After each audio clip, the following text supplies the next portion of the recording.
शत्रूला त्याच्या जाळ्यात अडकवण्याचे 10 प्रभावी मार्ग. मित्रांनो, आयुष्याच्या प्रवासात आपल्याला नेहमीच चांगली माणसं भेटतात असं नाही.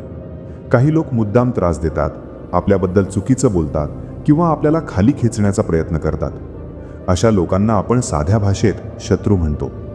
ते कसेही वागले तरी आपण सुरुवातीला शांत राहण्याचा, चांगलं वागण्याचा आणि दुर्लक्ष करण्याचा प्रयत्न करतो.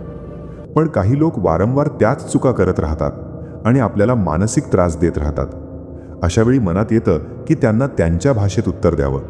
पण खरं सांगायचं झालं तर भांडण करून किंवा मोठ्याने बोलून काहीच साध्य होत नाही. उलट परिस्थिती आणखी बिघडते.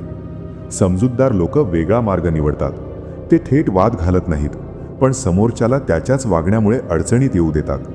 यासाठी रागाने प्रतिक्रिया देण्याऐवजी शांतपणे विचार करणं गरजेचं असतं. थोडा संयम, थोडी समज आणि थोडं शहाणपण वापरलं तर समोरच्याला काही न बोलताही त्याची जागा दाखवता येते. मित्रांनो, शत्रूशी सामना करताना ताकद दाखवण्यापेक्षा बुद्धी वापरणं जास्त महत्त्वाचं असतं. योग्य पद्धतीने वागलं तर तो स्वतःच आपल्या सवयींमुळे अडकतो. चला तर मग पाहूया असे 10 मार्ग ज्यामुळे शत्रू आपोआप त्याच्याच जाळ्यात अडकू शकतो.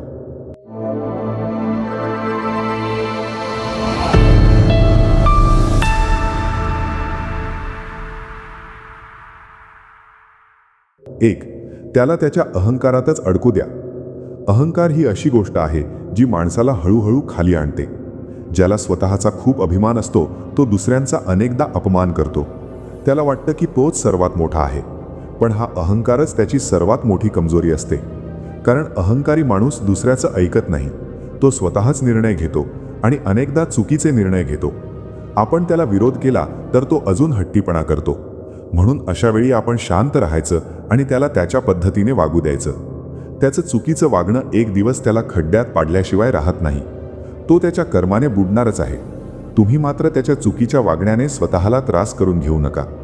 एक दिवस त्याचा अहंकारच त्याला अडचणीत टाकतो. म्हणून कधीकधी समोरच्याला थांबवण्यापेक्षा त्याला स्वतःच्या मार्गाने चालू द्या.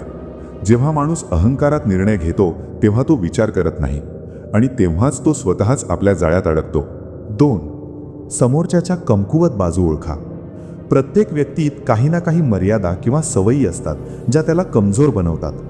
कुणीतरी अहंकाराने भरलेला असतो, कोणाला सतत कौतुकाची अपेक्षा असते, तर काही जण स्वतःला खूप हुशार दाखवण्याच्या प्रयत्नात असतात. जर एखाद्याला त्याच्याच पद्धतीनं हरवायचं असेल तर त्याचा स्वभाव नीट समजून घेणं गरजेचं आहे. तो कोणत्या गोष्टींवर लगेच प्रतिक्रिया देतो, कोणत्या गोष्टी त्याला त्रास देतात हे शांतपणे निरीक्षण केलं पाहिजे. कारण माणूस जिथे कमजोर असतो तिथेच तो चुकतो. उदाहरणार्थ, काही लोकांना स्वतःचं कौतुक ऐकायला खूप आवडतं. अशावेळी थोडंसं कौतुक केलं की ते स्वतःहून जास्त बोलायला लागतात आणि नकळत स्वतःच आपली प्रतिमा खराब करतात. त्यासाठी वेगळं काही करण्याची गरज नसते. त्यांच्या वागण्यातूनच लोकांना सगळं कळून जातं. म्हणूनच समोरच्याला हरवण्यासाठी मोठ्यानं बोलणं किंवा राग व्यक्त करणं आवश्यक नसतं. त्याऐवजी त्याचा स्वभाव ओळखून योग्य वेळी योग्य पाऊल टाकणं जास्त प्रभावी ठरतं. जसं एखादा खेळाडू सामन्यापूर्वी प्रतिस्पर्ध्याचा अभ्यास करतो तसंच हेही आहे.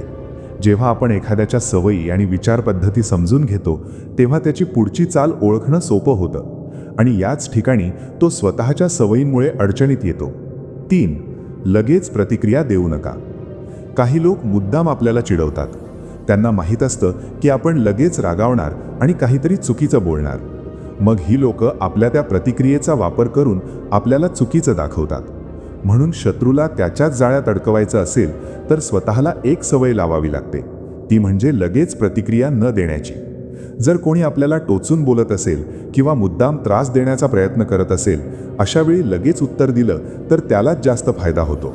कारण त्याला जे हवं असतं तेच आपण करत असतो. पण आपण शांत राहिलो आणि त्या क्षणी काहीच बोललो नाही तर त्याला समजतं की त्याचा प्लॅन फसला आहे. अशावेळी तो शांत बसणार नाही, पुन्हा पुन्हा प्रयत्न करेल आणि त्या घाईत तो स्वतःच जास्त चुका करून बसेल. आपण मात्र थोडा वेळ घेऊन योग्य शब्द बोललो तर त्यामुळे आपली बाजू मजबूत राहते. आपण समंजस आहोत असं दिसून येतं. अनेकदा असं होतं की जो आधी रागात बोलतो तोच नंतर अडचणीत सापडतो. शहाणी लोक लगेच उत्तर देत नाहीत. ते वेळ घेतात, परिस्थिती पाहतात आणि मग बोलतात. अशामुळे शत्रूचा प्लॅन उलट त्याच्यावरच पालटतो. 4, त्याला जास्त महत्त्व देऊ नका. शत्रूची ताकद ही आपण त्याला देत असलेल्या अतिमहत्वामुळे वाढते.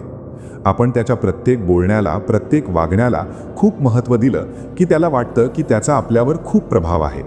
याचा त्याला असुरी आनंद होतो आणि यामुळे तो आपल्याला अजून जास्त त्रास देऊ लागतो. पण जर आपण त्याला महत्त्वच दिलं नाही, त्याच्याकडे दुर्लक्ष केलं, तर मात्र त्याचा उत्साह कमी होतो. अशा लोकांना आपल्याकडून प्रतिक्रिया हवी असते. जेव्हा ती मिळत नाही तेव्हा ते अस्वस्थ होतात. त्यांना वाटतं की समोरचा आपल्याकडे लक्षच देत नाही. मग ते अजून काहीतरी उलाढाली करण्याचा प्रयत्न करतात आणि त्या घाईत ते चुका करतात. अशावेळी त्यांचं खरं रूप सगळ्यांसमोर येतं. म्हणून प्रत्येक गोष्टीला प्रतिक्रिया देणं गरजेचं नसतं. काही वेळा दुर्लक्ष करणं हे सर्वात मोठं उत्तर असतं. त्यामुळे शत्रूला वाटतं की त्याचा काहीच परिणाम होत नाहीये. हळूहळू तो स्वतःच मागे घेतो. त्याच्या वागण्याचे नुकसान त्यालाच होऊ द्या. 5. आपल्या गोष्टी जपून ठेवा आणि प्रत्येकावर सहज विश्वास ठेवू नका. आयुष्यात वैयक्तिक माहिती ही खूप मौल्यवान असते. काही लोक सुरुवातीला खूप आपुलकीने वागतात, गोड बोलतात आणि हळूहळू आपल्या आयुष्यातील खास गोष्टी जाणून घेतात. पण नंतर ह्याच गोष्टींचा वापर ते आपल्या विरोधात करू शकतात. म्हणूनच स्वतःबद्दल सगळं उघड करणं नेहमीच योग्य नसतं. अनेकांना सवय असते की ते लगेच मन मोकळं करतात, जसे की घरातील गोष्टी, नातेसंबंध, वैयक्तिक समस्या किंवा भावना. त्यावेळी हलकं वाटतं, पण पुढे जाऊन याच गोष्टी अडचणीचं कारण बनू शकतात. कारण समोरचा माणूस त्या गोष्टी लक्षात ठेवतो आणि योग्य वेळ आल्यावर त्याचा फायदा घेतो. समजूतदार माणूस नेहमी विचार करून बोलतो. कोणासमोर किती आणि काय बोलायचं याची त्याला जाणीव असते. तो प्रत्येकाशी नम्रपणे वागतो, पण प्रत्येकाला आपल्या आयुष्याची सगळी दारं उघड करत नाही. जेव्हा समोरच्याला आपल्याबद्दल फारशी माहिती मिळत नाही, तेव्हा त्याच्याकडे वापरण्यासारखं काहीच राहत नाही. मग तो अस्वस्थ होतो, चुका करतो आणि स्वतःच अडचणीत सापडतो. म्हणून एक साधा नियम लक्षात ठेवा. सर्वांशी चांगलं वागा, पण प्रत्येकावर पूर्ण विश्वास ठेवू नका आणि आपल्या मनातलं सगळं प्रत्येकाला सांगू नका. 6. त्याच्या चुकीच्या सवयींची त्याला जाणीव करून द्या. काही लोकांना स्वतःची चूक कधीच दिसत नाही. ते नेहमी दुसऱ्यांनाच दोष देतात. त्यांना वाटतं की ते नेहमी बरोबरच आहेत. पण अशा लोकांना थेट सांगितलं गेलं की तू चुकीचा आहेस, तर ते अजूनच त्रागा करतात. म्हणून त्यांना त्यांच्या जाळ्यात अडकवायचं असेल तर एक वेगळी पद्धत वापरावी लागते. त्यांना थेट दोष देण्यापेक्षा त्यांच्या वागण्याचा परिणाम त्यांनाच दिसू द्या. उदाहरणार्थ, एखादा माणूस जर सतत खोटं बोलत असेल तर पुराव्यानिशी त्याचं खोटं लोकांसमोर उघड करा. पण अशा पद्धतीने करा की कोणाला कळता कामा नये की हे तुम्हीच शोधून काढलं आहे. तेव्हा लोकांनाच बरोबर कळतं की तो खोटं बोलतोय. आपण काहीच बोलायची गरजच नसते. फक्त शांत राहायचं आणि परिस्थितीला स्वतः बोलू द्यायचं. आयुष्यात अनेक वेळा असं होतं की माणूस स्वतःच्या सवयींमुळे अडचणीत येतो. अहंकार, खोटं बोलणं, दुसऱ्यांची टिंगल करणं या सगळ्या सवयी शेवटी त्याच्यावरच उलटतात. आपण फक्त संयम ठेवला पाहिजे. 7. योग्य वेळी योग्य शब्द वापरा. कधीकधी एका वाक्याची ताकद सुद्धा खूप मोठी असते. योग्य वेळी बोललेला एक साधा शब्दही परिस्थिती बदलू शकतो. शत्रूशी वागताना ही गोष्ट लक्षात ठेवणे खूप गरजेचं आहे. काही लोक मुद्दाम भांडण उकरून काढायचा प्रयत्न करतात. त्यांना वाटतं की आपण देखील रागाने उत्तर देऊ. पण आपण जर शांत राहून योग्य वेळी साधा आणि स्पष्ट बोललो तर त्यांचा प्लॅन फसतो. जर एखादा माणूस आपल्याला लोकांसमोर कमी दाखवण्याचा प्रयत्न करत असेल तर अशावेळी रागाने उत्तर देण्यापेक्षा शांतपणे एकच असं वाक्य बोला की ते त्याच्या वर्मी पण लागलं पाहिजे आणि सगळ्यांना खरी गोष्ट समजली पण पाहिजे. अशावेळी समोरचा माणूस गोंधळून जातो, कारण त्याला तुमच्याकडून भांडण हवं असतं. पण आपण तर शांतपणे बोलतो, त्यामुळे तो काय बोलावं म्हणून गोंधळून जातो. म्हणून बोलण्याची वेळ आणि पद्धत खूप महत्त्वाची असते.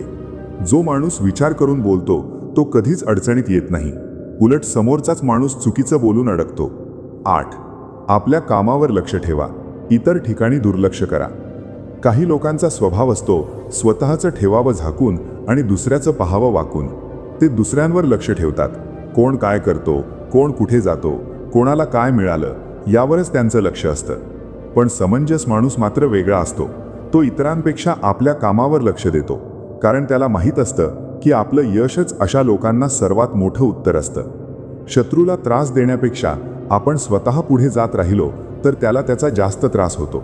त्याला वाटतं की आपण त्याला रोखू शकतो, पण आपण शांतपणे काम करत राहिलो तर त्याचे सगळे प्लॅन फसतात आणि तेव्हा त्याला समजतं की तो कितीही प्रयत्न केला तरी आपल्याला थांबवू शकत नाही. त्यामुळे आयुष्यात आपली ऊर्जा भांडणात वाया घालू नये. ती चांगल्या कामात आणि प्रगती करण्यात वापरली पाहिजे. जेव्हा आपण प्रगती करतो तेव्हा शत्रू आपोआप मागे पडतो आणि तेच त्याच्यासाठी सर्वात मोठं उत्तर ठरतं. 9. शांत राहा. त्याला स्वतःच बोलू द्या. कधी कधी शत्रूला हरवायचं असेल तर जास्त बोलण्याची गरज नसते. शांत राहणं जास्त उपयोगी ठरतं. कारण काही लोकांची सवय असते की ते रागात किंवा अहंकारात खूप बोलतात. ते दुसऱ्याला कमी दाखवण्यासाठी अगदी काहीही बोलतात. अशा वेळी आपण त्यांना मध्येच थांबवलं नाही आणि शांतपणे ऐकत राहिलो तर ते हळूहळू बोलताना एका वेळेनंतर त्यांच्याच शब्दांमध्ये अडकू लागतात. अति बोलणारा माणूस बोलताना काही ना काही चुका करतोच. काही वेळा तो खोटं बोलतो, काही वेळा स्वतःला विरोध करतो. अशा वेळी समोरच्याला काही बोलायची गरजच राहत नाही. फक्त शांतपणे ऐकून घेतलं की तो स्वतःच आपली चूक दाखवून देतो. अशा वेळी आजूबाजूची लोकही समजून घेतात की खरं कोण आणि खोटं कोण. भांडण न करता, आवाज न चढवता आपण परिस्थिती हाताळू शकतो. शांत राहणं म्हणजे कमजोरी नाही, ती एक मोठी ताकद असते. जो माणूस शांत राहतो तो विचार करून पाऊल टाकतो. त्यामुळे शत्रूला वाटतं की समोरचा काही बोलत नाही म्हणजे तो कमजोर आहे, पण खरं तर तो स्वतःच आपल्या शब्दांच्या जाळ्यात अडकत असतो. 10. घाई न करता थांबायला शिका आणि योग्य वेळ ओळखा. आयुष्यात प्रत्येक गोष्ट लगेच आपल्या मनासारखी घडत नाही. काही परिणाम मिळण्यासाठी वेळ द्यावा लागतो. तेव्हाच त्याची खरी किंमत समजते. विशेषतः शत्रूंसोबत वागताना हे खूप उपयोगी पडतं. कारण लगेच प्रतिक्रिया देणं किंवा बदला घेणं आकर्षक वाटतं, पण ते नेहमी योग्य ठरत नाही. वेळ हीच सर्वात मोठी ताकद आहे. चुकीचं वागणारा माणूस एक दिवस स्वतःच्या वागण्यामुळेच अडचणीत सापडतो. आपण फक्त शांत राहून योग्य क्षणाची वाट पाहिली तर परिस्थिती आपोआप आपल्या बाजूने फिरते. तेव्हा समोरच्याला त्याच्या चुका कळायला लागतात. म्हणून संयम ठेवणारा माणूस शेवटी जिंकतोच. प्रत्येकाच्या आयुष्यात काही लोक असे येतात जे विनाकारण त्रास देतात, पण त्यांच्याशी वाद घालून किंवा रागाने वागून काहीच साध्य होत नाही. उलट त्यांना हवं तेच मिळतं. त्यामुळे समजूतदार माणसं शांत राहतात, विचार करून पावलं टाकतात आणि समोरच्याला त्याच्या वागण्याचे परिणाम भोगू देतात. यामुळे आपली इज्जतही टिकून राहते आणि समोरच्यालाही योग्य धडा मिळतो. आयुष्यात संयम, समजूतदारपणा आणि शहाणपण वापरलं तर कोणताही विरोधक जास्त काळ टिकू शकत नाही.